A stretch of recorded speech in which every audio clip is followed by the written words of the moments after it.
Pastor Luiz. Lição de número 5, texto áureo. E perseveravam na doutrina dos apóstolos, e na comunhão, e no partir do pão, e nas orações. Atos 2, 42. Verdade prática. Como o sal, fora do saleiro, cumpre a sua função de salgar, assim a igreja, quando adora e discipula, testemunha das insondáveis riquezas de Cristo. Muito bem. Nessas metáforas que a própria Bíblia usa, e o autor também da lição está fazendo uso desse recurso, para uma melhor compreensão, ele está dizendo, como o sal fora do, cumpre a sua função de salgar, assim a igreja, quando adora e discipula, testemunha das insondáveis riquezas de Cristo. Na verdade, o sal ele não tem uma função ativa quando ele está só dentro do saleiro. Para que ele possa praticar o seu papel, ele tem que sair de dentro da saleira para poder ter a sua ação benéfica. Nós sabemos que há 3 papéis desempenhados por esse cloreto de sódio, que é preservar, dar sabor, não é isso? Preservar, dar sabor e desaparecer. Porque o sal, aí você tem um aspecto da humildade.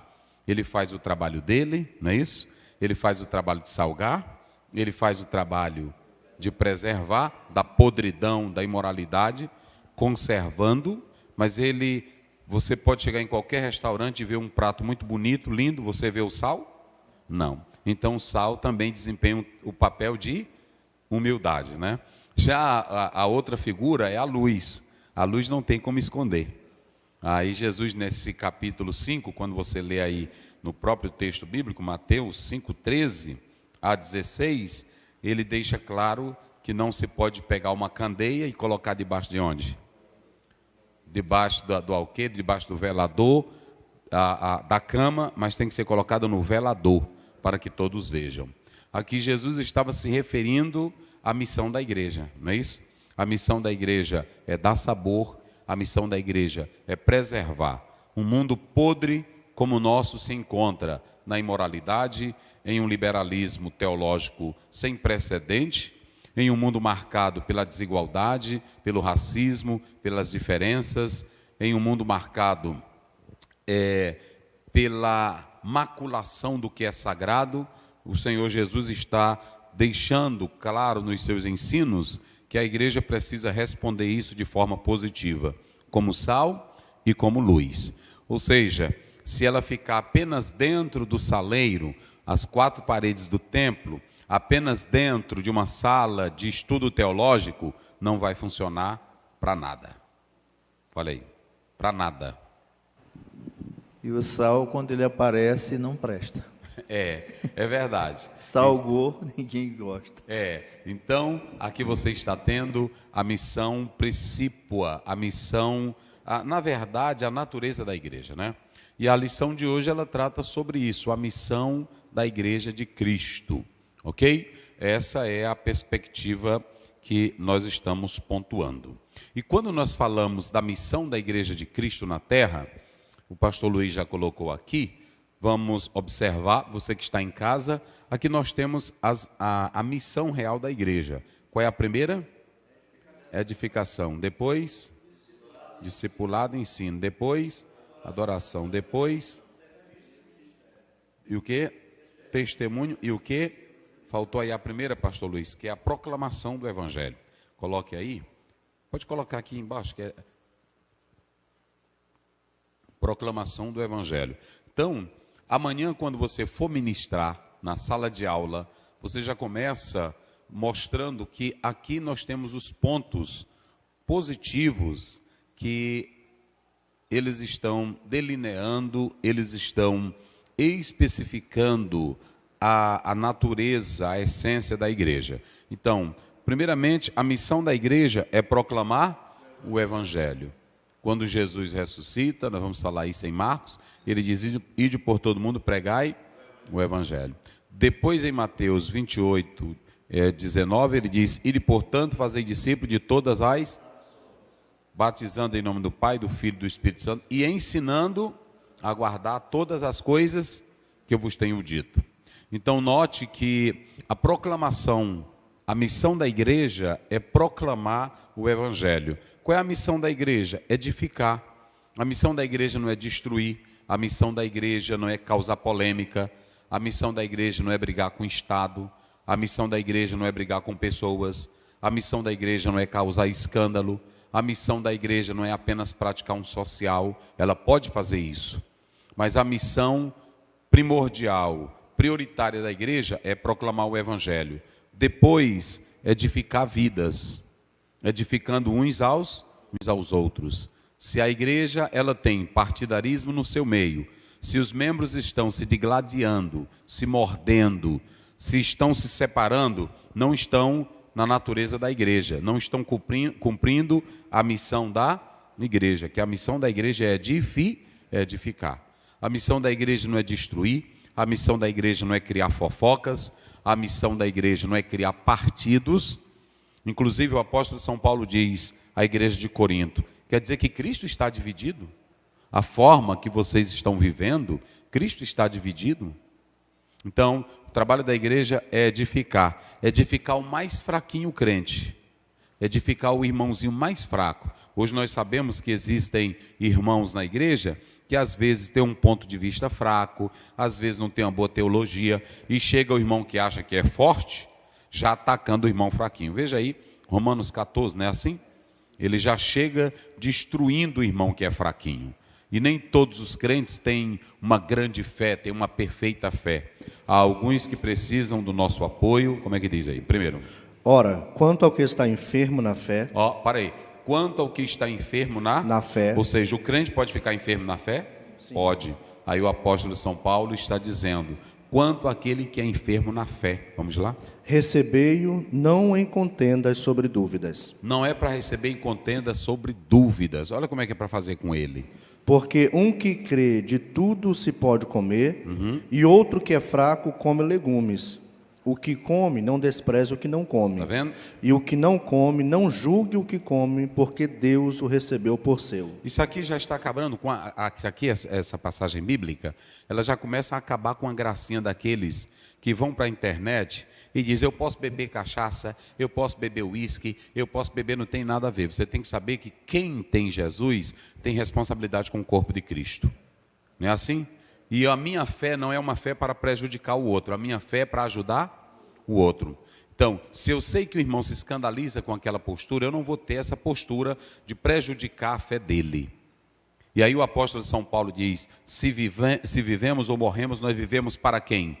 Para o Senhor. E se eu vivo para o Senhor, eu não vou viver criando problemas para trazer escândalo ou atrapalhar aquele que já está enfermo na fé. O meu dever, a minha missão é ajudar quem está doente na fé. Quando você vê um pastor, bota para cá, Caio, bota para cá. Eu quero dizer a todos, quando você vê um pastor, por exemplo, nós temos a doutrina do arrebatamento, eu falei isso aqui, nós temos a doutrina da Trindade. Tem coisas na Bíblia que nós cremos, mas não entendemos.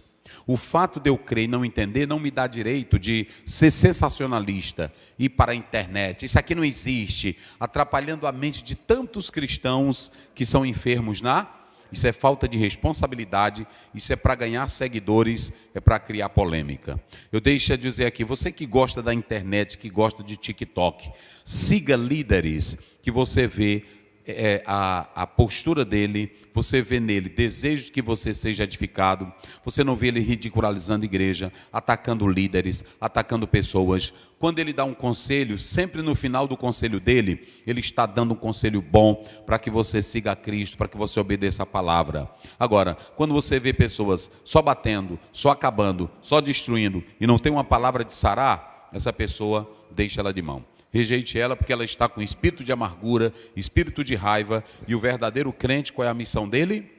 É edificar, não é isso? O Senhor Jesus, ele nos dá essa missão. Veja aí, Gálatas 6:2.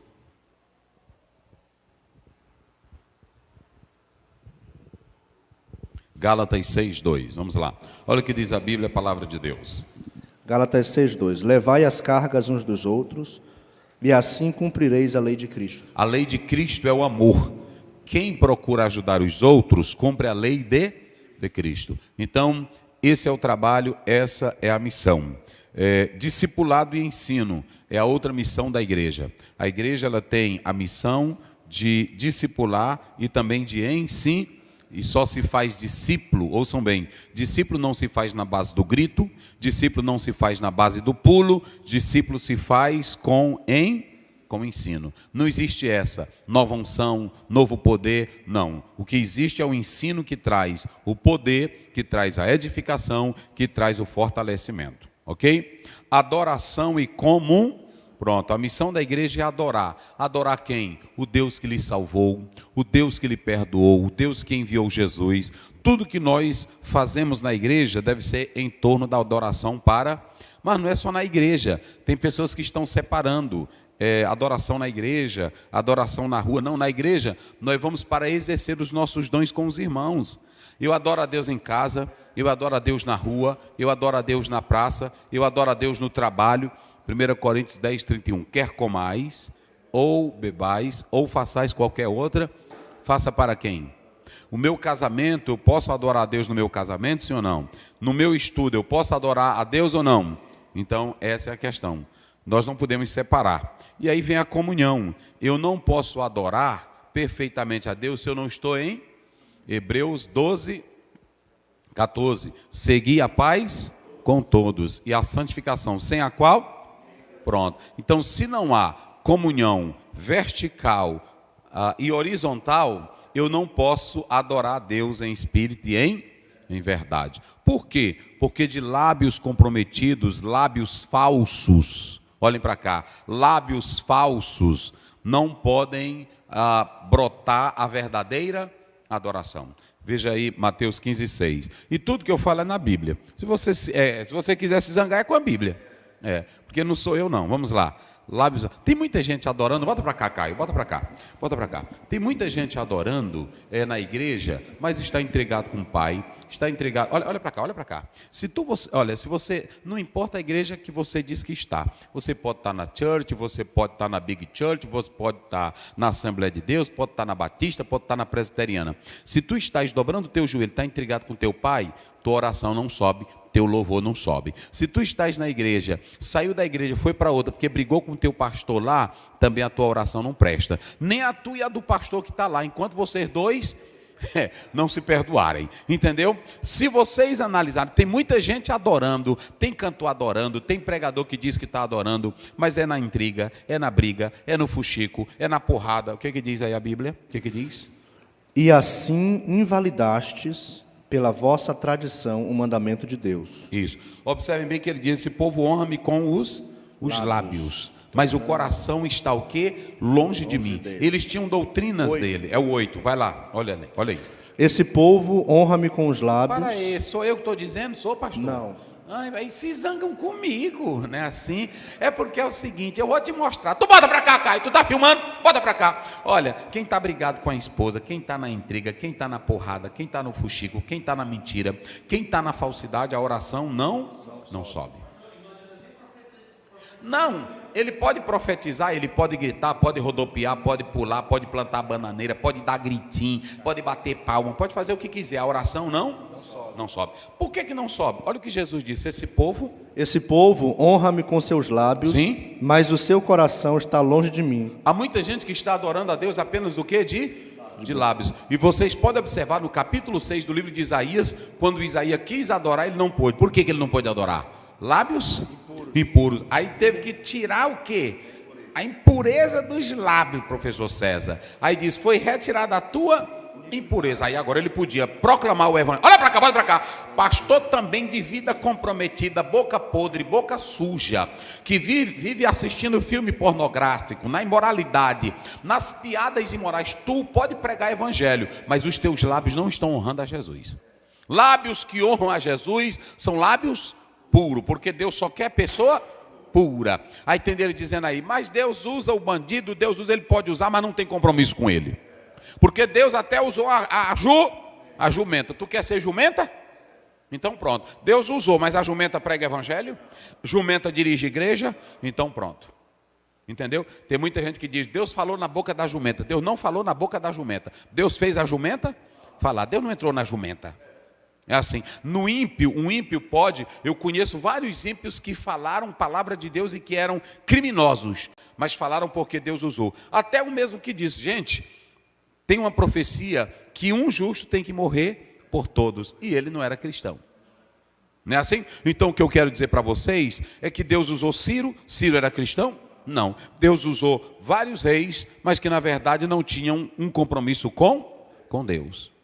Então nós precisamos compreender essa realidade, ok? Então eles estavam honrando a Jesus, mas apenas de lado. Pode falar aí. Tem que distinguir soberania de Deus com comunhão com Deus. Soberania, Deus está no controle de tudo. Então, ele pode fazer o que ele quer. E foi isso que Jó entendeu. Foi isso que Jó entendeu. Então, preste bem atenção. Adoração e como é a missão da igreja. Depois vem o quê? Serviço e ministério. Cada crente tem um dom, cada crente pode fazer o social, cada crente serve um ao outro, cada crente ajuda, cada crente pode desempenhar dentro da igreja um ministério, porque tem um dom. Depois vem o quê? Pronto. Você tem que testemunhar de Cristo, você tem que evangelizar, mas o teu testemunho não pode envergonhar o evangelho. Não saia para pregar na rua se o teu testemunho não for de acordo com a palavra.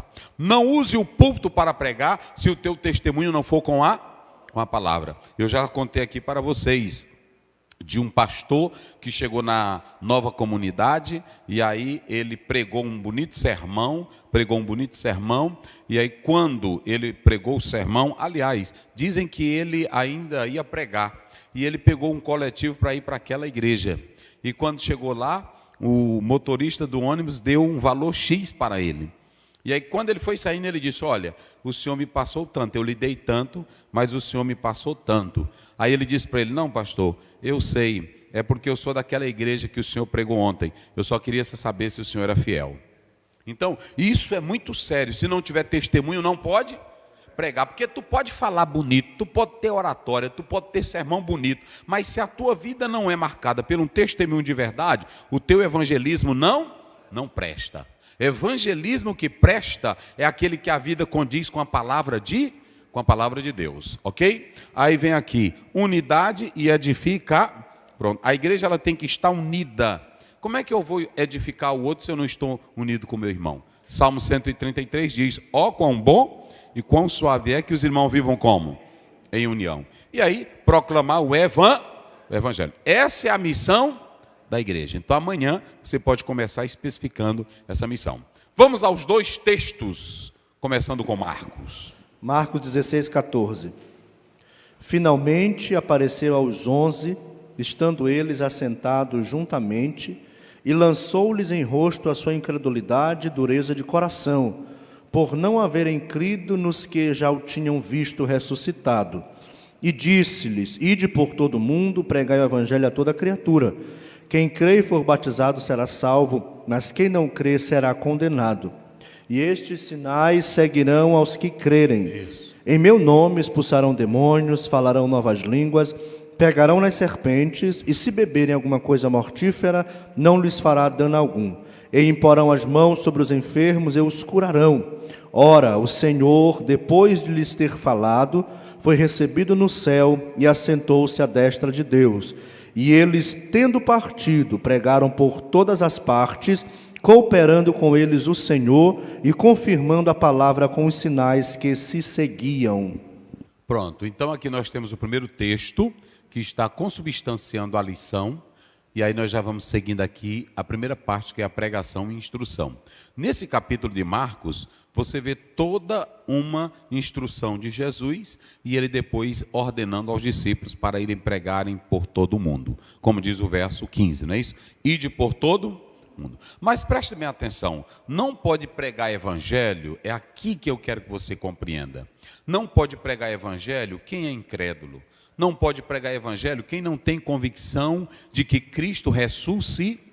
ressuscitou. Às vezes você fez um bonito curso teológico, que eu sou a favor e é maravilhoso, fez um doutorado, mas você não tem a convicção de pegar uma Bíblia e entrar num presídio, ir na rua, entrar num banco, entrar numa favela, subir em um local, ir na casa de uma pessoa e dizer: Cristo quer te salvar, Cristo quer te perdoar. Há muitos que não têm essa convicção, pastor Luiz. Sabe por quê? Porque para você pregar evangelho, para sair pelo mundo, você tem que crer que Cristo está vivo. Mateus 28:6, ele diz: eu sei, o anjo falou, inclusive quando você pega Mateus, quando você pega Lucas, quando você pega Marcos, cada um tem uma diferença. Aqui diz um jovem, as mulheres viram um jovem, depois Mateus, 2 varões, e Lucas. Mas isso aí é para mostrar que cada autor do evangelho foi independente e que também havia as narrativas oculares, ou seja, não há desigualdade, não há desarmonia, nem há disparidade. Ok? No final, o resumo era que foram 2. Um removendo a pedra e o outro proclamando para as mulheres que Cristo havia ressuscitado. Então, a primeira coisa que nós podemos analisar aqui é que para pregar o evangelho, para proclamar o evangelho, a igreja tem que saber que o dono dela está o quê? Está vivo. Uma igreja que não tem consciência que Jesus vive nela, ela é uma igreja o quê? Morta. Ela é uma igreja o quê? Fraca. Ela é uma igreja sem vida, fria. Tem que ter consciência que o dono dela está vivo. Será se você tem consciência? O que dinamiza, olha para cá, o que dinamiza uma igreja não são os talentos que ela possui. Há muitas instituições que têm talentos, e bons talentos. O que dinamiza a igreja, o que coloca a igreja em marcha triunfal, tornando ela militante, triunfante, dinâmica, ela saber que o dono dela está como? E esse dono da igreja, Mateus 16, 17, 18, e eu te digo que tu és Pedro, e sobre esta pedra, e as portas do quê? Então, quando o crente vai pregar no meio da rua, um rapaz, uma moça, um irmão, um pastor, ou quando ele é enviado lá para os países de cinturão de resistência ao evangelho, ele vai sem medo, porque ele sabe que o dono da obra quem é? E Jesus, que é o dono da obra, ele derruba demônio, ele derrubou Satanás, ele vai na nossa frente. Ninguém é páreo para o poder de quem? De Deus. Eu estava domingo passado, nós tivemos aqui um missionário que trabalha lá na Turquia. Aí lá, de vez em quando, tem pessoas que entram na igreja, matam missionário. E um jovem, ele 26 anos, não é isso? Aí eu perguntei assim para ele, depois que ele terminou de pregar, eu perguntei no particular: tu não tem medo? Tu não tens medo de estar lá no teu país, lá naquele local? Aí ele olhou para mim e disse assim: o que que diz 1 João? No amor não há medo. Eu disse: meu Deus do céu. Ou seja, ele diz: pastor Zé, eu amo o Cristo que é o dono da igreja. E como ele é o dono da igreja, se eu tenho amor por ele e a ele, no amor não há. Agora, o que faz um jovem com 16 anos deixar o Brasil e ir para um país daquele com uma mulher de 22 anos, sabendo que pode morrer a qualquer momento? Como alguns desaparecem da hora para outra, cristãos que desaparecem, cristãos que somem, são sequestrados. Só faz isso quem sabe que o dono da obra está vivo. Jesus disse: eu edificarei a minha igreja. Eu fico olhando para muitos dizendo assim hoje: a igreja está fria, a igreja está morta, e cadê o dono dela? Não é assim? E cadê o dono dela? Pode estar morto tu, pode estar frio tu, mas quem se aproxima de Cristo é sempre uma pedra viva. Vamos ver isso? Lá em 1 Pedro 2, vê se é o 3 ou 4, rapidinho. Me veio aqui na minha mente essa passagem bíblica. O Espírito Santo trouxe ela aqui, rememorando, porque eu já li várias vezes. É assim, ele não vai trazer se tu não ler, né? Como é que diz? 2, 3. Vai. Chegando-vos a ele. Está bem aí, rapaz? 4. E chegando-vos para ele... Peraí. Chegando o quê? Vos para ele. Pronto. Agora, pastor Zé, por que eu estou desanimado? Por que eu estou frio? Por que eu estou seco? Por que eu estou fraco? Por que é? Porque não se aproxima dele. Não se achega Aí ele, vai lá, olha aí como é que E diz. chegando-vos para ele, E chegando-vos para ele, a pedra viva, para ele é o quê? pedra viva, Oh, glória. Ele é a pedra viva. Diga bem forte vocês. Ele é o quê? A pedra. E quem está morto que se aproxima dele faz o quê? Se a Bíblia diz que Eliseu que estava morto, que não é o Cristo, ele estava morto. E aí o pessoal foram enterrar um soldado ou um rapaz. E quando viram os inimigos, o que é que eles fizeram? Jogaram o morto, velho, a erro, sem saber onde estava jogando, e caiu em cima da onde? Caiu em cima da cova de Eliseu. O cadáver fez o quê? Até morto ele ainda tinha. Eita! E o nosso Cristo que não está morto, ele diz: eis que eu estou, Apocalipse 1:8, eu fui morto, mas eu estou vivo. Ele é o alfa e o ômega. Observe bem, chegando-vos a ele, Vai. a pedra viva, pedra viva. reprovada pelos homens, Isso. mas para com Deus eleita e preciosa. Eu quero é ver ficar morto, eu quero é ver ficar parado, eu quero é ver ficar sem vida. Quem se aproxima de?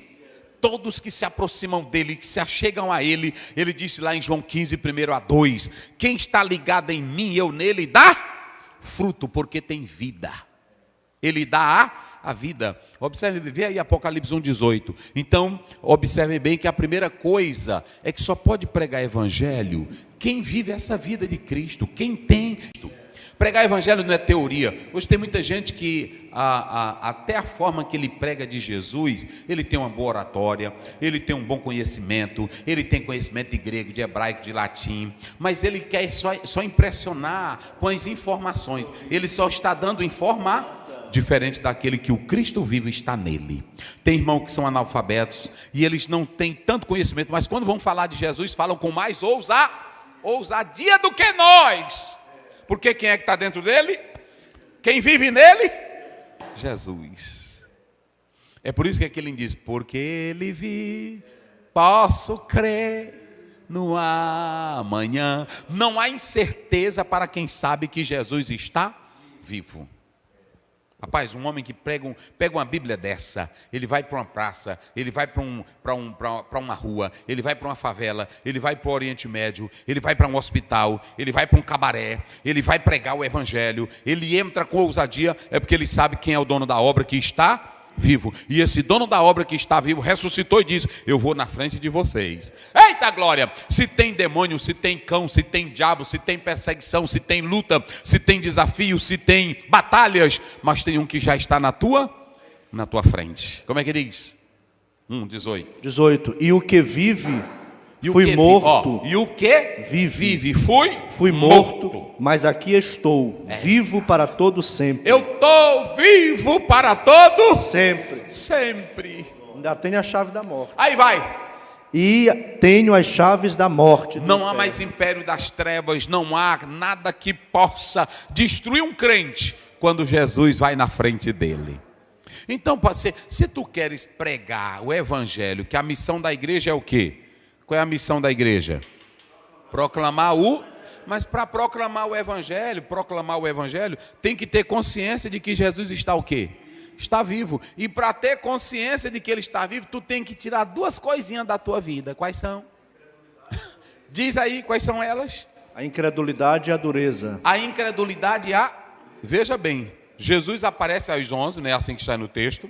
E aí depois segue-se, quando você observa aí, depois do aparecimento de Emaús, lá no capítulo 24 de Lucas, aí segue-se ao aparecimento aos demais, né? Assim, ele vai aparecer aos 11. Só que quando você lê Lucas, você pode observar aí que ele não quer dar a ideia da repreensão severa. Mas Marcos, ele quer mostrar que foi necessário uma repreensão dura, uma repreensão severa. E quem foi que deu a repreensão? Fala aí para eles ouvirem. Fala. Jesus. Quem foi que deu a repreensão? Jesus. Agora hoje tem crente que não quer ser repreendido. Ele quer viver do jeito dele, da maneirinha dele. Ele quer se comportar do jeito dele. Meu jeito é esse, minha forma é não, meu filho. Quem vai falar de Jesus, primeiro tem que ter a certeza que ele está. Mas para tu ter a certeza, Jesus tem que remover o quê? A incredulidade. E se vocês analisarem, eu coloquei aqui, digam comigo, apistia. Vamos lá? Apistia. O que é essa apistia aí, pastor Ziel? Apistia é um substantivo feminino aí, que está aí no texto. Infidelidade, incredulidade, falta de... Porque pits é fé, apistia é o oposto aqui. Apistia é infidelidade, falta de... Pronto. Essa expressão apistia que aparece aí é fraqueza de fé. Irmão, tu tá filmando, Caio? Bota pra cá. Um crentezinho fraquinho, velho, sem fé, fezinha morta. Ele vai entrar com ousadia? Ele vai entrar com coragem? Ele vai enfrentar o império das trevas? Porque Paulo diz, lá no capítulo 26, que o Senhor, me parece que é o 6 ou é o 8, o Senhor nos chamou para tirar pessoas das trevas. E como é que tu vai tirar pessoas da treva se tu está mortinho? Se tu está fraquinho? Olha para cá. Você pode, querido pastor, bota para cá, Caio, bota para cá. Verdade de Deus para todo o Brasil. Você pode pegar toda a juventude assembleiana, toda a juventude presbiteriana, toda a juventude batista e dar o melhor seminário, e dar o melhor curso, e dar a melhor estratégia e métodos de ganhar alma. Mas se esse jovem, se esse irmão, se essa irmã não tiver consciência que Cristo está vivo e que Cristo está nele, ele não vai ter ousadia para nada. A igreja, ela está lotada de pessoas com todo o aparato, mas ela está fazendo pouco. Por que está fazendo pouco? Por que está fazendo pouco? Porque não tem a certeza que Jesus está vivo nele.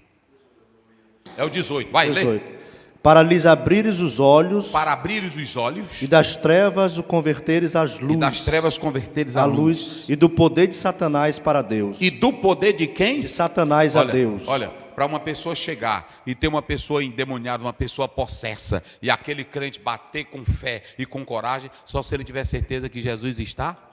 Para uma pessoa entrar num hospital, um dia desse eu entrei no hospital, eles foram aqui comigo, aí nós entramos no hospital, gente de peito aberto, gente despachada pelo médico, e começamos a orar, e cada pessoa, pastor, olha aqui, pastor, põe a mão na minha cabeça, pastor, clame por mim, eu só faço isso se eu tiver certeza que Jesus está, mas não é só a certeza que ele está vivo, é a certeza, eita, a vida dele corre em mim, a vida dele corre em mim. Eita, meus irmãos. Então a primeira coisa tem que remover o quê? A incredulidade é o quê? Incredulidade é o quê? Apistia. Incredulidade é o quê? Apistia. Amanhã fale para os alunos, fale para a igreja, e todo dia não pode proclamar evangelho quem tem apistia, quem tem incredulidade, porque ele não vai ser fiel, ele não vai ter coragem para nada, vai ser um crentinho velho fraco, tem medo de falar para a pessoa, se vê uma pessoa com a cara ruim, ele tem medo. A segunda palavra, qual é aí? Dureza de, olha aqui, é palavrona grande, vamos lá, esclerocardia, vamos lá, esclerocardia, vamos dividir, ela é composta, esclero, e depois tem o quê? Cardia. Observem bem que essa palavra esclero é um adjetivo, quer dizer bruto, quer dizer difícil, quer dizer duro, quer dizer uma pessoa inflexível, severo. Olhe para cá, a palavra aqui coração é aquilo que é sensível, é a parte essencial da vida, cardia. Agora, esclero é a palavra duro, inflexível, insensível, que não chora, que não glorifica, que não sente na alma. Jesus estava dizendo que não pode pregar evangelho quem tem esclerocardia. Olha aqui a doença espiritual. Hoje eu encontrei, aqui lendo a minha Bíblia, dando uma, duas doenças que fazem os crentes não evangelizarem. Duas doenças. Bora para cá, Caio. Duas doenças que fazem os crentes não terem ousadia, fazem os crentes a não terem coragem, fazem os crentes a terem medo. Uma é da mente, a outra é do coração. Os crentes, tem crente, pastor Zé, eu estou entrando aqui no gabinete seu, aí nós vamos dar, como é o nome do médico que trata do coração? Cardiologista. O cardiologista espiritual, Jesus Cristo, ele entendeu que... Isso, o cardiologista espiritual, Jesus Cristo, ele entendeu que aquele grupinho daqueles 11 homens não poderiam avançar no programa da evangelização. Por que não poderia? Porque eles estavam sofrendo de uma doença Esclerocardia, que é a doença de muitos crentes hoje. Primeiro, coração velho. Eita, irmão, insensível. Hoje tem crente que você vai para o culto, irmão, olha para cá. Tu está filmando, Caio? Eu vou dizer a verdade de Deus aqui para todo o Brasil. Bota para cá, verdade de Deus para todo o Brasil. Tem igrejas que a gente chega nela e aí começa a pregar, fala uma palavra de Deus, fala com tanta maestria, vinda do Espírito Santo, a palavra linda, o crente nem pisca os olhos. Tem deles que não dizem nem ai. Tem deles que não dizem glória a Deus. Hoje, tem deles que agora pegaram a moda, que não arde mais o coração. Tem crente que não arde o coração, só arde a palma da mão. Aí quando o pregador, ele não abre a boca, né? Assim, aí ele pronto, ele na hora que escuta uma coisinha que ele gosta, para não abrir a boca, ele faz o quê? Dá uma palminha. Irmão, é porque teu coração não está ardendo. Coração que arde, tu bate a boca, tu bate o pé, tu bate a mão, porque está cheio de quem? De Cristo. Agora, quem está sofrendo? Qual é a doença? Quem está sofrendo de esclerocardia? Pega o nome aí, a receita. Pega a receita. A prescrição. O médico diagnosticou, está com o quê? Pronto, irmão, a tua doença quando você vê um crente que não glorifica mais, não lê mais Bíblia, não sente o poder de Deus na igreja, olha para cá, tá com um chiclete velho o tempo todinho na boca, me dá aqui o celular, irmão, aqui, pronto, tá no culto o tempo todinho, tem deles que até bota dentro da Bíblia, e o pastor pregando, ou o irmão ensinando, e ele fazendo o quê? Mexendo com o celular, mandando mensagem para a vovó, aí pronto, na hora que tem qualquer coisinha, vai atender lá fora, tu tá com uma doencinha chamada o quê? Esclerocardia, coração seco, inflexível, insensível, não se derrama na presença de Deus. Jeremias disse que ia parar de pregar diante de tanta luta, diante de tanta dor. Vamos lá para o capítulo 20, rapaz, eu me lembrei aqui agorinha. Eita, obrigado, Espírito Santo, porque tu vai abrindo a mente da gente, Espírito Santo. Vamos lá, verso 9, vai. 9. Então disse eu, não me lembrarei dele e não falarei mais o seu nome. Olha, ele de tanto sofrer, todo mundo rejeitando, não tinha amizade, ele não... Meu Deus do céu. Tu tá filmando, Caio? Bota para cá. Eu recentemente vi uma estatística, e aí eu até chorei com aquilo ali. Aí eu vi uma pessoa botou no áudio: o pastor não tem amigo, a esposa do pastor sofre, não é assim? A esposa do pastor sofre, ele é um homem sentimental, ele é sofrido. Isso é bom, mas tu sabia que Deus matou a esposa de Ezequiel e disse: eu vou tirar tua mulher, e ele ficou sem mulher. Ezequiel deixou de pregar. Aí se tu pegar, Jeremias não casou, não é assim? Ele não era casado. O Isaías era casado ou não era? Isaías era casado, mas todo tempo na prova, sim ou não? E o Oséias, que a mulher não valia nada. Irmão, tem uns contrassensos, tem uns paradoxos. Agora tem uma coisa que não faz obreiro parar nunca: é o fogo que queima nele. Oh, aleluia. Olha, quando você vê um obreiro, eu vou desistir, eu vou largar, é porque não está queimando o fogo. Jeremias diz: depois que eu comecei, a minha família não gosta de mim, todo mundo me rejeita, ninguém quer saber de mim, o rei é mandando me matar. Era assim ou não era? Me bateram em mim, pegaram o livro da Bíblia, queimaram, e eu não vou mais não. Aí ele disse: eu vou parar. Como é que ele disse? Mas quando... Não me lembrarei e não falarei mais no seu nome. Mas isso foi no meu coração como um fogo ardente. Para aí. Mas quando eu disse: eu não vou me lembrar mais dele, eu não vou mais falar, o que ele disse? Um fogo ardente ardia no meu coração. Cristo está, Deus estava onde nele? Dentro vivo nele, vivo. Se Deus está vivo em você, você não vai parar de proclamar nunca. Não foi isso? Termina o versículo. Ardente no meu coração, encerrado nos meus ossos. Está nos meus? É como uma doença nos ossos. Não consegue se livrar. Não, eu não consigo. Isso aqui tem esse fogo. Eita, glória a Deus. Então, para você pregar o evangelho, qual é a primeira coisa? Tem que remover o quê? A doencinha. Como é o nome dela? Esclerocardia. Ó, ela é composta: esclero, insensível, inflexível, que não se move, que não sente. Olha aí, irmão, eu fiz essa tradução dessa palavra hoje pela manhã. É bruto, é duro, é rígido, é cara seca. Tem irmão que senta no banco, ele fica: vai para a tua casa, rapaz. Ele fica no culto com a cara como se alguém bateu nele. É assim ou não é? Fica com a cara. Às vezes o pastor conta uma coisa engraçada, ele não esboça nem sistema de sorrir. Aí quando está na frente da televisão é sorrindo o tempo todo.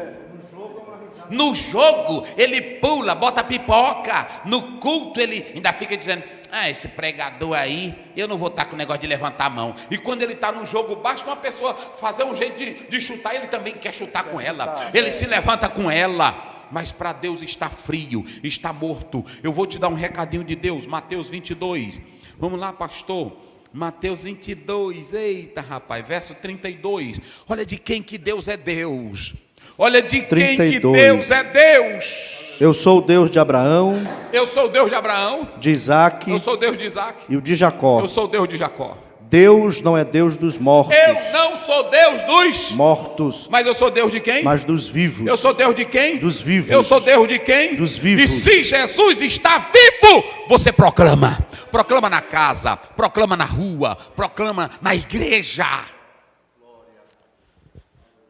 Eita, rapaz. Tem um negócio que a gente pode... eu tenho uma receita aqui, eu não botei aqui, mas eu vou achar aqui. Uma receita que foi doada pelo doutor Ezequiel, de como tirar a doença. Pastor Aziel, eu estou na igreja, mas eu estou com esclerocardia. Eu queria um tratamento, pastor Aziel. Como é que eu faço, pastor, para tirar essa esclerocardia, essa doença véia do meu coração? Aí tem bem aqui, eu vou já mostrar para vocês. Tem bem aqui. E ele fala, já achou aí, pastor? Se não achou, eu acho já. Porque é muita coisa, eu me lembrei aqui agorinha. Aí ele diz, eu quero curar vocês dessa doença véia que vocês têm. É o 36, vai lá, 26, pronto. Receita do doutor Ezequiel para quem está sofrendo de esclerocardia. Vai lá, bora. 36, 26. Isso. E vos darei um coração novo. E vos darei um coração novo. Vai, e o que mais? Porei dentro de vós um espírito novo. Eita, vai. Tirarei o coração de pedra da vossa carne. Vai. E vos darei um coração de carne. Olha para cá. E outra, meu querido pastor, não tente passar garrafada para crente, que não vai funcionar. Qual é a garrafada? É que o pastor fica no púlpito, você que está triste, você que está morto, você, esta noite. Não. Você vai cansar a voz, vai adoecer e não vai acontecer. Porque a primeira coisa é que essa esclerocardia, ela só é tirada com repreensão. A Bíblia de Jesus censurou. Passou na cara. Depois que ele passa na cara, oh, aleluia. Não é assim? Porque a gente fica na igreja, olha, irmã, vai adorando com que o coração não presta, que é duro. Vai adorando se o espírito é um espírito corrompido. Agora Ezequiel, ele deu uma receita. Passa na farmácia agora. Passa na farmácia agora, farmácia espiritual. E pega essa receita e dobra o teu joelho e diz: Senhor, me dá um coração de carne. E tira o coração de coração insensível, coração que não chora, coração que não adora, coração que não glorifica. Tem líder que está dirigindo o culto, parece que ele é é uma estátua, rapaz. Ele não dá glória a Deus. Ele fica para demonstrar para a igreja que ele é um general. Tu não tem nada. Olha para cá, bota para cá. Tu é esqueleto seco na igreja. Tu não tem vida, porque quem tem vida traz vida para o ambiente, traz ou não traz? A alegria é contagiante, é maravilhosa. Eita, rapaz. Tem que remover o que para pregar o evangelho? Remover a incredulidade e o quê? Como foi que Jesus disse? Vamos lá. Finalmente apareceu aos 11, repreendendo a incredulidade e a dureza de coração, por não haverem crido. Repreendendo. Ele tirou. Qual foi a doença que ele tirou aí nesse dia? Esclerocardia. Pronto, tirou ela. Vamos. Por não haverem crido nos que o tinham visto já ressuscitado. Vários tinham visto ressuscitado. Foi assim ou não foi? E chegaram com alegria. Jesus está vivo, ele ressuscitou. É o primeiro dia da semana. As mulheres, e eles disseram que elas estavam o quê? Doida. Porque eles estavam, qual era a doença deles? Esclerocardia, insensível. Podia dizer que ele estava vivo. Tem crente que você pode dizer que Jesus vive, pode dizer que ele tem poder, pode dizer que ele é rei, mas ele não sente nada. Está morto. Eita, meu pai. Jesus? Olha aí. Por que Jesus quebrou a lógica? A lógica não seria ele aparecer primeiro por discípulos? O Senhor Jesus, ele aparece primeiramente às mulheres, mas porque as mulheres se dispuseram primeiro para ir. Ele pediu para todos, eu vou ressuscitar, ele disse. Mas quem foi que teve o interesse de ir pela manhã? Só as mulheres. E observe que a outra que ele dá um recado para ela proclamar é quem ele tinha expulsado sete demônios. Mas o Senhor aparece para quem tem interesse. Vocês estão entendendo? As mulheres tinham um coração duro? As mulheres tinham um coração insensível? As mulheres tinham um coração rígido? Não, coração flexível. Coração pronto, pastor. Eita, rapaz, é coisa demais. Aí o que acontece? As mulheres chegaram e disseram, olha, ele está vivo, ele está vivo, ele está vivo. O que eles disseram? Estão louca, está variando. Não foi assim? Aí teve um que estava já com a doença. Já estava a doença, como é que vai se agravando no corpo? Já estava quase em fase terminal que toma o corpo, como é que diz? Estava generalizada. Aí foi o jeito médico divino ir lá, disse, rapaz, eu vou te dar o remédio hoje. Eu vou te dar o remédio hoje. Vamos ver o que foi o remédio que ele passou. João 20, 27. Vamos ver. Rapaz, esse daí já estava 20, 27. Depois disse a Tomé, põe aqui o teu dedo e vê as minhas mãos. Eita! Chega aqui a tua mão. Vem cá. E põe-na no meu lado. Bota bem aqui, vai. Não sejas incrédulo. Rapaz, vários ali já estão com a doença. A esclerocardia também não deixa ela te dominar. Não seja incrédulo. Jesus teve que remover o quê? Mas seja crente. Quando ele viu Jesus, aleluia, só ele vê ele vivo, ele expressou, pastor Luiz, professor César, expressou uma fé que ele disse, Senhor meu e Deus meu. Não precisou mais de nada, Jesus não precisou mostrar nada, ele só disse, olha aqui Tomé, vem. Ele estava dizendo, precisa não. Ou seja, ele tirou a doença naquela hora.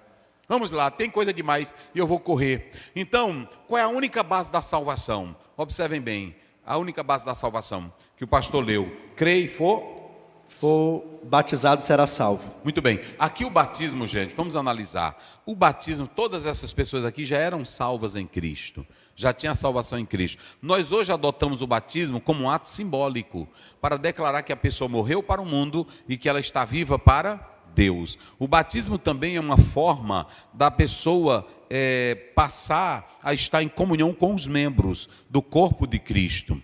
Nós temos tanto o batismo nas águas, como nós temos o batismo em Cristo. O batismo em Cristo é que nós fazemos parte do corpo dele. E nós temos o batismo nas águas, que é um ato simbólico para declarar que estamos mortos para os pecados e vivos para... Nós não cremos que o batismo seja um sacramento, nós não cremos que o batismo tenha poder de perdoar pecado, porque se fosse assim, o Senhor teria dito de outra maneira. Vamos colocar, sejam batizados e sejam, mas aí mesmo no texto ele diz, quem crê, então qual é a base da salvação? É a fé. Ou seja, eu coloquei aqui, a base da nossa salvação é o crer em e não o crer no batismo. O batismo já é um resultado, é uma consequência da fé. Então, há várias igrejas e tradições que falam do batismo, mas Jesus estava dizendo aqui, a ênfase era pregar ele, era falar dele. Jesus não manda pregar batismo para salvação, ele manda pregar o evangelho, e o evangelho salva e o evangelho batiza. Mas Jesus não manda pregar ritos, Jesus não manda pregar costumes, Jesus não manda pregar sistema, Jesus manda pregar o evangelho, ok?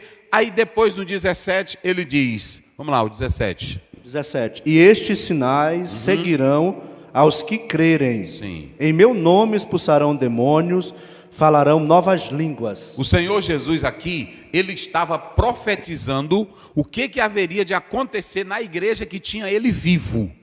Ele estava mostrando que depois da sua morte, ressurreição, a igreja primitiva, tudo o que ele acabou de ler aí, expulsação de demônios, cura de enfermos, serpentes picando os crentes, tudo isso foi se cumprir no livro de onde? De Atos. Veja que não há apenas uma menção de beber veneno. Não tem em nenhum livro de Atos qualquer referência a beber veneno. Mas caso um crente seja envenenado ou picado por uma cobra, o que acontece? Jesus protege, porque ele é o Cristo vivo que vai à frente daqueles que estão fazendo a obra. Então é isso que é importante. Então deixa eu dizer uma coisa para vocês aqui.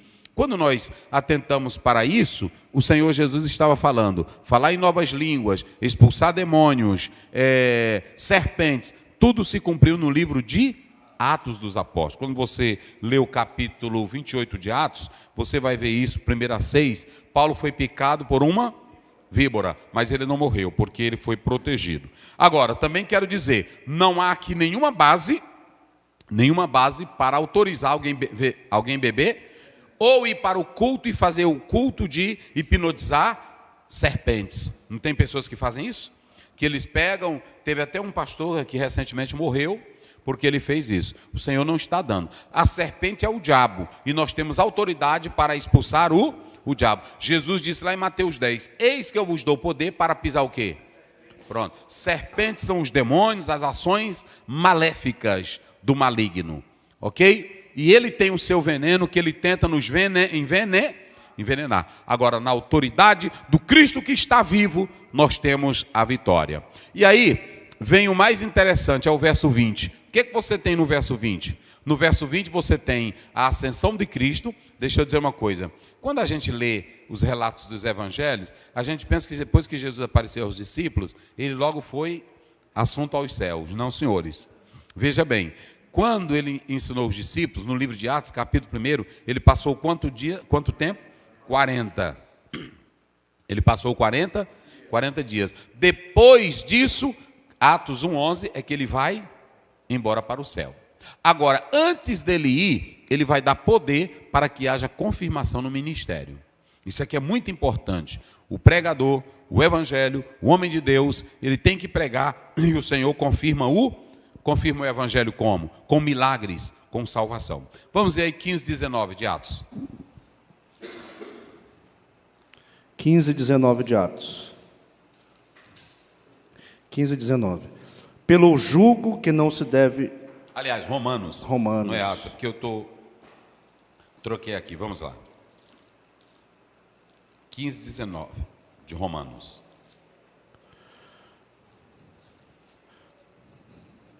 Essa Bíblia aí é? Só. 15:19. Pelo poder dos sinais e prodígios. Pelo poder de sinais e prodígios. Na virtude do Espírito de Deus. Na virtude do Espírito de Deus. De maneira que, desde Jerusalém e arredores, até ao Ilírico, tenho pregado o Evangelho de Cristo. Veja que Paulo pregava o Evangelho, mas o Evangelho dele era confirmado com sinais, era confirmado com o quê? Prodígios, e era confirmado com o quê? O homem de Deus tem que orar, pregar o Evangelho e deixar, porque o Evangelho tem os seus resultados. Romanos 1,16, eu não me envergonho porque o Evangelho é o quê? É poder de Deus. O pastor não é um filósofo, apesar dele pode ser formado em filosofia. Pastor não é um psicólogo, ele pode se formar em psicologia. O pastor não é um médico, apesar dele ser. Agora, o ministério do pastor é confirmado na pregação do evangelho. E quando ele prega o evangelho, na oração, no poder, na unção, o Senhor confirma. E deixa eu dizer uma coisa, não é você forçar o evangelho a fazer. Deixa o evangelho ele fazendo por si mesmo. Eu sempre, quando eu vou pregar em um local, eu tenho minha comunhão com Deus. Eu digo para Deus: Senhor, eu vou pregar a tua palavra. Que o Senhor faça o resultado como o Senhor deseja, pelo poder do evangelho. Mas eu não posso forçar, eu não posso contribuir com Deus. Não. A Bíblia diz que nós somos cooperar pregando. Agora quem faz a obra o operar é dele, o efetuar é dele, o realizar é dele. Meu ministério é só orar, pregar, cantar e ensinar. O resultado quem faz é o evangelho. E eu quero dizer para toda a igreja do Brasil: deixe de serem idólatras, deixe de adorar pregadores, deixem vocês de dizer assim: o pregador fulano de tal é mais cheio, eu gosto daquele pregador porque ele tem mais. A unção não está unicamente no pregador, ele pode ser um homem de Deus, um homem de oração, mas a unção e a autoridade está no evangelho. E o resultado quem é que dá? E aí quando você lê Mateus 13, olha o que o semeador fez. Eis que o semeador saiu, e o semeador se preocupou com o terreno, ele se preocupou com o tipo de solo. O que foi que ele fez? Só jogou. Aí a Bíblia diz que uma caiu. Olha para cá, olha para cá. Tu está filmando, Caio. Bota para cá, bota para cá. Quando o evangelho cai na boa terra, o que é a boa terra? É aquele crente que não sofre de esclerocardia.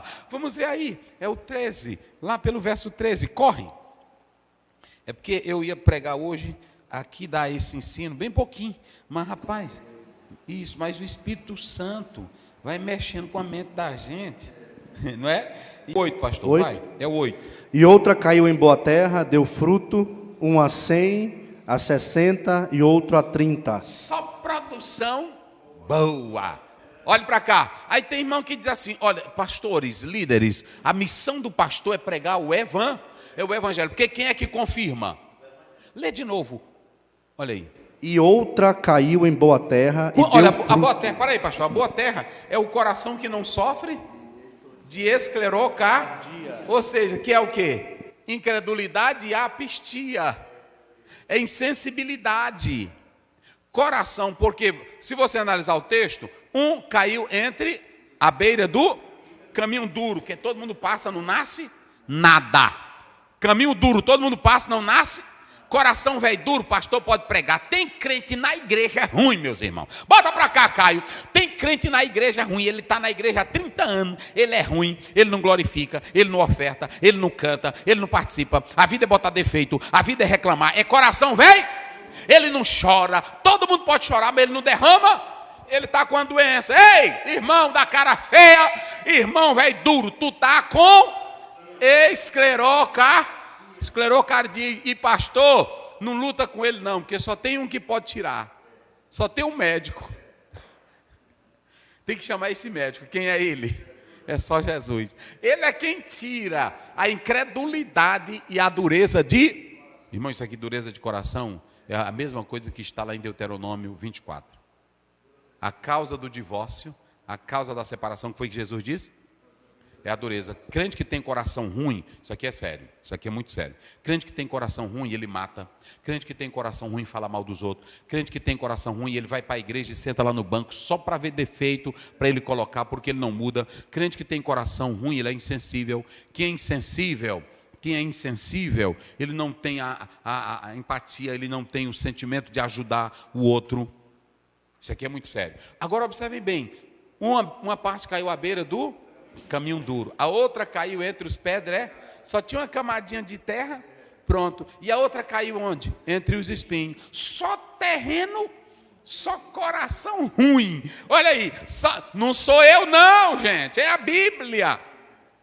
Crente que não chora, crente que é insensível, o coração é dele, é duro. Crente que não chora, crente que não glorifica, crente que não ajuda, está cheio de espinho, ele só tem espinho para matar. E ele só tem areinha e dentro é o quê? É pedra. E aí o doutor Ezequiel já passou a receita, não já? 36, 26, sim ou não? E o médico dos médicos é Jesus, mas quando ele te chamar nas catracas, ele vai primeiro te te repreender. É, só os sintomas, entendeu? Aí pronto, isso, aqui são os sintomas, olha para cá, sintomas de quem sofre de esclerocardia: cara feia, não é assim, dureza, coração cheio de espinho, insensibilidade, cheio de ódio. Aí quando você pega, eita irmão, agora ele deu, bota aí, vamos ver quais são as doenças do coração do irmão que sofre de esclerocardia, Mateus 15, 19. Corre aí. Eita, rapaz, tem um bocado de gente na igreja que está com esclerocardia. 15 e 19. Vai. Porque do coração Vai. procedem os maus pensamentos. Ele só tem o quê? Maus pensamentos. Pronto, ele é tão doente que tudo na igreja a gente já fala uma coisa, o pastor está falando de mim. Esclerocardia. Não é assim? Não é assim? É. Pronto. Irmão, tem um fuxico, já estão me botando dentro. Esclerocardia. Né? Maus pensamentos. Pronto, rapaz, por onde é que não anda o pastor na hora dessa? Não é? Pronto. Isso aí é dinheiro da igreja. Esclerocardia. Eita, rapaz, a igreja está cheia. Vai. Mortes. Pronto, tá aí.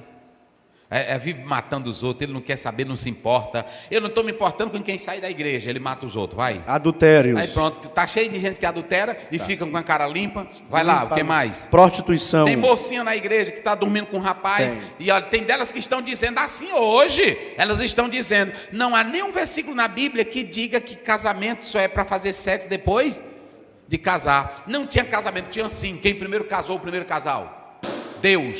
Deus casou Adão e naquela época, quando alguém ia se casar, tinha que ir na família. E se você não sabe Bíblia, deixa eu te dizer, teve uma mocinha que foi para um local e o irmão, o rapaz, deflorou ela, Diná, não é isso? Deflorou ela. E aí os irmãos disseram, ele cometeu um pecado, porque na nossa família e na nossa terra não é assim. Tem que ter respeito, tem que vir pedir. Tinha toda uma tradição. Lê Bíblia, rapaz. Hoje tem um bocado de mocinha e rapazinho que estão se prostituindo.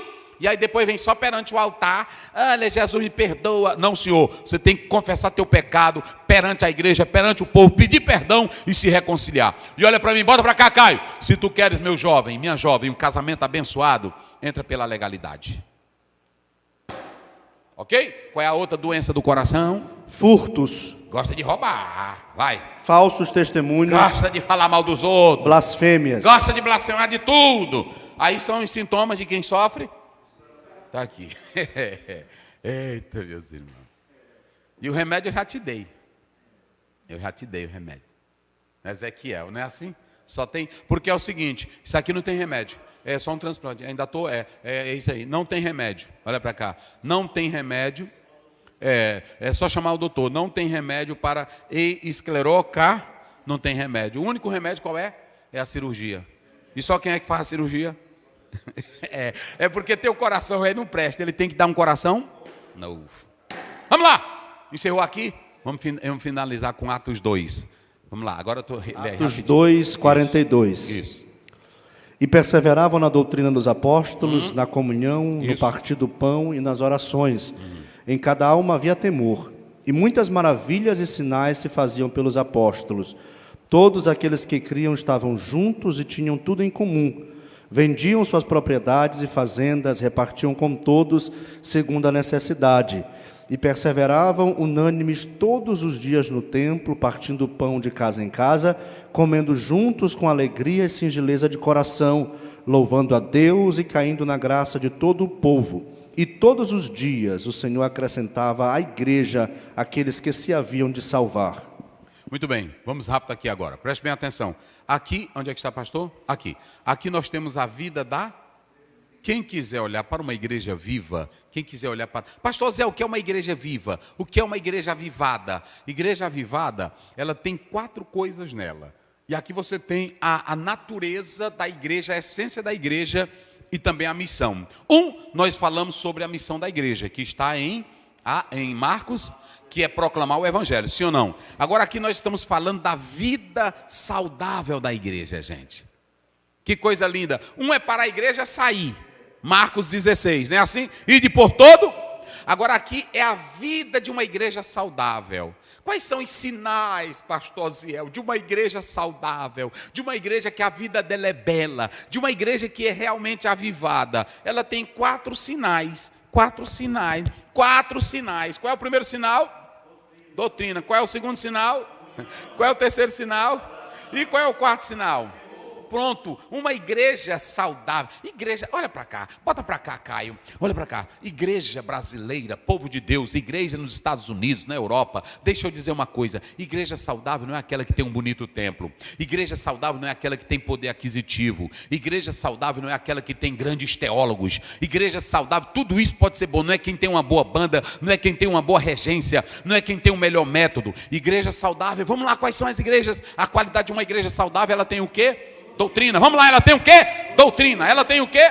Comunhão. Ela tem o quê? Oração. E ela tem o quê? Hoje a maioria das igrejas não tem nada disso aqui. Tem evento grande, tem templo grande, tem congresso, mas não tem não tem temor. A prova disso, pode observar, tem crente que entra no culto, ele vive como se ele estivesse num shopping. Às vezes ele tem mais respeito num shopping do que na própria igreja. A igreja que tem vida, que ela é saudável pelo lado de dentro, ela tem em primeiro lugar o quê? Doutrina. Vamos lá. Ela tem o quê? Doutrina. Didache. Olha aqui, ó. Didache. Didache aqui é ensino, é instrução. Só que essa doutrina, pastor Zé, o que é doutrina? Eu vou já te dizer. Doutrina, irmão, não é um versículo separado. Doutrina é um todo que envolve um contexto todo. O que é doutrina aqui no original? É ensino, é o ato de ensinar, é o ato de dar instrução. É sentido. Mas o que é a doutrina da igreja primitiva? Perseveravam aonde? Na doutrina de quem? Só que os apóstolos não tinham doutrina. Quem foi que deu doutrina para os apóstolos? A doutrina dos apóstolos era o próprio, a morte de Cristo, a vida de Cristo e a ressurreição de... A doutrina era a ressurreição de... Quando você escuta, aliás, quando você lê as 13 cartas de Paulo, ele trata da doutrina da igreja, que fala da morte e da ressurreição de... O impacto que isso teve na vida do crente salvo. Então, doutrina, olha isso aí, doutrina eram os ensinamentos de Cristo, irmãos. Era a proclamação da vida e da ressurreição, era o querigma. Olha para cá, igreja que não tem doutrina, ela é da bagunça. Igreja que não gosta de doutrina, ela é da farofa. Igreja que não gosta da doutrina, é isso aí que vocês estão vendo na internet. É pastor dando chute. É assim ou não é? É ele feito doido. Olha, tem pastor que pensa que isso aqui é doutrina. Isso não é doutrina não, filho. Doutrina não é isso. Tem pastor ensinando até como é que mata calango. Isso não é doutrina. Deles que ensinam como é que mata muriçoca. Num culto de doutrina, isso não é doutrina, gente. Ensinando, olha, não é para tu andar com a camisa tal. Isso não é doutrina. Costume é uma coisa, doutrina é outra. Doutrina é falar da morte de Cristo, da ressurreição, é ensinar que Ele é o Cristo vivo, é ensinar que Ele dá a vida, é ensinar que Ele perdoa, é o didache, ok? Aí nós temos aqui agora, qual é a marca de uma igreja saudável? Qual é a primeira marca de uma igreja saudável? Vamos lá, qual é a primeira marca? Tem muita igreja que está cheia de gente, mas os crentes, a maioria é menino. Menino velho, rapidinho. Efésios 4, 18, 1 Coríntios 15, 20, rapidinho. 14 e 20. Efésios 4, me parece que é o 18. Como é que diz? 18. Isso. 4, 18. Como é que diz? Meninos inconstantes. Entenebrecidos no entendimento, separados da vida de Deus. Efésios 4, 18. 4, 18. Pela ignorância que há neles, pela dureza do coração. Está lendo Efésios? Efésios 4, 18. Rapaz, olha direitinho aí. Deixa eu ver aqui. Tem certeza, né? Deixa eu ver aqui. É o 14, vai.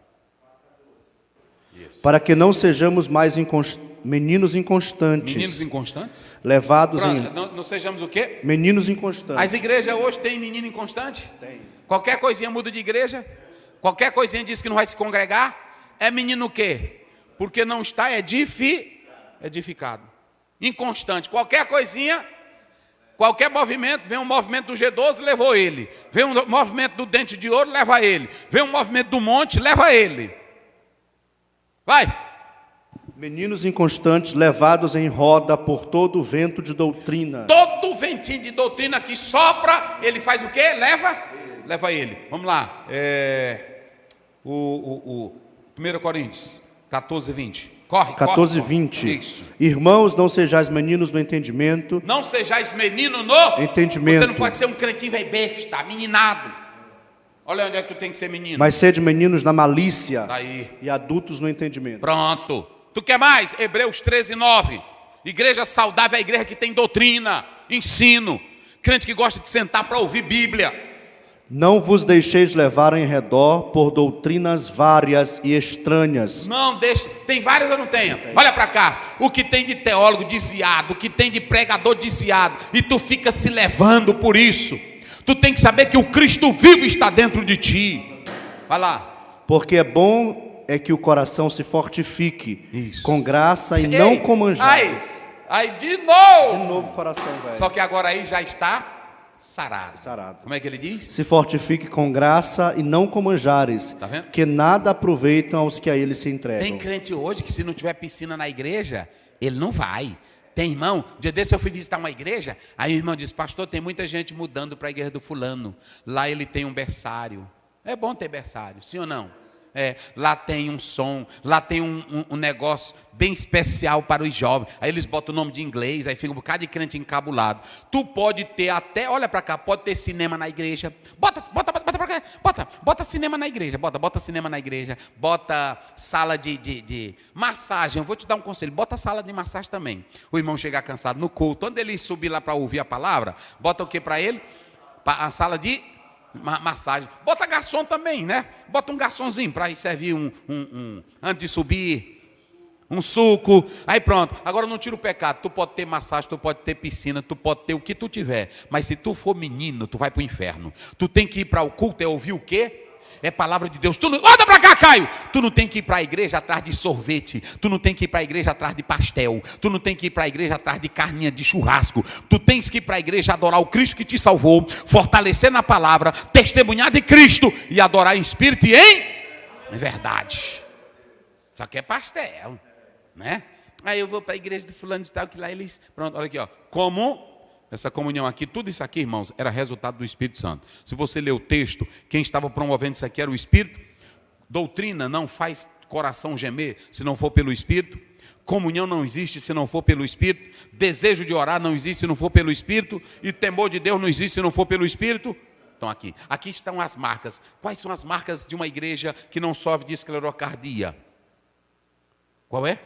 Doutrina, comunhão, oração e temor. Aí nós já falamos, essa comunhão é tá aqui, koinonia, olha aí, ó, koinonia, é comum. Essa palavra aqui, comum, koinonia, ela quer dizer participação em algo, ela quer dizer companheirismo, ela quer dizer participação nos bens, ou doar bens, e ela quer dizer comunhão entre as próprias pessoas. Mas aqui primeiro fala da comunhão com Deus, que o Espírito Santo estava promovendo, e depois comunhão com o... Quando você vê no partir do pão, eles dizem que antes da ceia ou depois, as opiniões variam, tinha uma festa chamada festa ágape, que era a festa do amor, que a igreja de Corinto, no capítulo 11, ela estava corrompendo, porque já estava tendo partidos, estavam quebrando a comunhão. Igreja que o pastor só adula quem tem dinheiro, quebrou a igreja que os membros só querem andar com quem tem dinheiro e deixa os pobrezinhos, neguinhos de fora, quebrou a comunhão. Pronto, igreja tem que ter, e aqui a igreja tem que ter, orar, essa proskuneu, aqui ó, proselhasa aqui, a oração, ela fala tanto do lugar, como também fala da atitude. E temor, phobos, a igreja que tem doutrina, que tem comunhão, que tem oração, ela tem temor. Phobos, aqui é reverência. Aqui é reverência, é um temor aterrorizante, tem medo de pecar, tem medo de ferir aquilo que é santo. Aqui estão as marcas de uma igreja viva. Primeiro em Marcos você tem o lado da igreja que sai, a igreja externa, a igreja que vai proclamar mas em Atos 2 você tem a igreja interna, a igreja que está saudável, a igreja que tem espiritualidade. Só pode sair quem está desse jeito aqui, meus irmãos. Aí, como eles tinham saúde, eles vão fazer o quê? Impactar quem? Como é que tu está doente e vai impactar os de fora? Não tem como. Eles vão impactar com poder e na prática. Observem bem, eles tinham poder, operavam milagres, maravilhas, mas eles tinham amor na prática. Eu coloquei aqui o que aqui a igreja ela tinha o comum, que a gente poderia colocar entre aspas, o comunismo cristão. Como era o comunismo cristão? Versus comunismo humano. O comunismo humano, se você analisar, o comunismo humano, ele impõe. O cristão nunca impõe para dar nada. Quem manda é a lei do... O Pedro mandou eles darem alguma coisa? A prova disso é que quando você lê Atos 5, ele diz para Ananias e Safira, o que é teu estava no teu poder. Tu dava se tu quisesse. Não, olha, nunca use esse texto aqui para defender comunismo. É falta de Bíblia e de hermenêutica. É assim? O comunismo aqui que nós estamos falando era aquilo que era comum, eles partilhavam o que era, e nem o Pedro mandou, nem Paulo mandou, eles faziam isso aqui pelo amor. O comunismo, aliás, essa palavra comum na Bíblia, era participação por causa do amor o comunismo lá fora, de Stalin, de Matsung, quem mais aí? Lá da Coreia, Camboja, da China, todos esses comunismos que matou milhões de pessoas, ele é contra a religião, impõe seu próprio sistema, é contra o sistema de governo que nós temos hoje. Então, não confunda isso, ok? E aqui, sem sentimento de separar, nesse tempo aqui, judeus, prosélitos e os que haviam aceitado a Cristo estavam todos unidos, não havia sentimento de... Isso é a igreja. E os que iam os que eram acrescentados à salvação. Isso aqui não é predestinação. Como eles já vinham pregando, ensinando e orando, aí aqueles que acreditavam e recebiam o testemunho iam fazendo parte da família da fé. Ok? Fechado aqui. Então nós temos aqui introdução. As características da missão da igreja. Vamos lá. Bem forte comigo. Proclamação, discipulado, adoração, edificação, comunhão. A igreja que é consciente do Cristo vivo, ela serve com vida. A igreja que não serve o Cristo vivo, a sua teologia é morta. O seu templo é só uma os membros são apenas associados, porque nunca viram Cristo. E não confunda se fez ou foi visto. Tem alguns que querem dizer que se fez para usar aquela ideia lá do Velho Testamento, da teofania, mas a Bíblia deixa claro, ele foi visto, não foi uma invenção. Pregação e instrução, a dimensão da igreja, vamos lá bem forte, pregar o evangelho, curar os enfermos e discipuladora. A igreja na terra ela é uma fonte porque Jesus deu poder para ela proclamar e poder para ela curar os enfermos. Agora, para a igreja não se tornar uma instituição fria, vazia. Olha aqui, ó, Marcos 16, o Senhor deu poder para ela. Não foi assim? Irmãos, uma igreja sem poder, olha, uma igreja que não tem cura, uma igreja que não tem milagre, uma igreja que não tem dom, uma igreja que não tem revelação, uma igreja que não tem visão, ela é uma igreja fria. Além dela ser fria, ela é só ela é uma instituição. A casa de Deus é lugar de bênção, é lugar de milagre. Aqui nós temos os dois lados da igreja verdadeira. Quais são os dois lados da igreja? Marcos 16, ela vai pregar porque ela é cheia do poder do Espírito Santo. E quando você olha pelo lado de dentro, por que ela é saudável? Ela tem o quê? Ela tem doutrina, ela tem comunhão, ela tem oração e ela tem temor. Isso é uma igreja saudável, pelo lado de dentro. Olha para cá, não adianta nós queremos invadir o mundo quando a nossa igreja dentro não presta.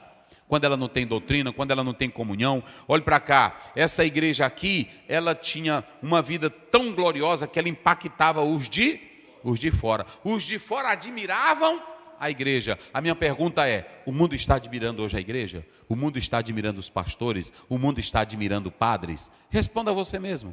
Veja aí mesmo. Veja isso, ok? Então, nós já explicamos aqui. A igreja que quer viver bem, ela tem que seguir esses passos. Vamos lá? Doutrina, comunhão, partir do pão, oração, temor. Que Deus te abençoe.